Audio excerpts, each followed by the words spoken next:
कुछ Assalamualaikum कि Adobe Photoshop की image modes के बारे में जो एक basic लेकिन बहुत ही ज़रूरी concept है, especially जब आप print, web या किसी specific platform के लिए design कर रहे होते हैं.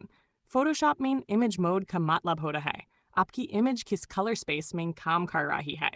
कुछ common modes हैं bitmap, सिर्फ black and white के लिए, grayscale, shades of gray, gray tones, RGB color, screen display के लिए, जैसे social media, websites, mobile apps, CMYK color, printing के लिए, magazines, brochures, etc. Indexed color, web optimization के लिए, जहां limited colors चाहिए होते हैं. Lab color, advanced color corrections के लिए. Image mode change करने के लिए. Top menu से image mode पर जाएं और वहां से desired mode select करें. लेकिन एक बात का ख्याल रहे, mode change करने से आपके कुछ effects या colors alter हो सकते हैं. इसलिए best practice यह है कि आप project की requirements के मुताबिक ही correct mode select करें. Web के लिए print ये CMYK.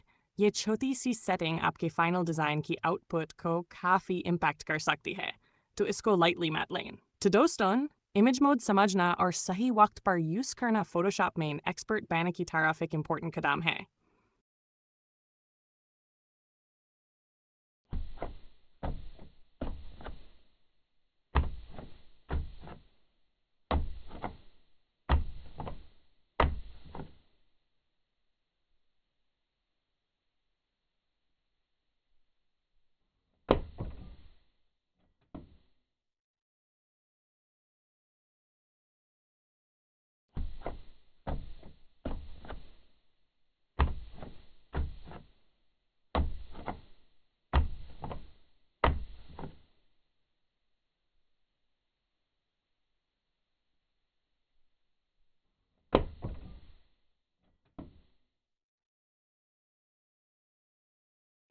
अगर वीडियो पसंद आए तो लाइक, शेयर और सब्सक्राइब करना न भूलें.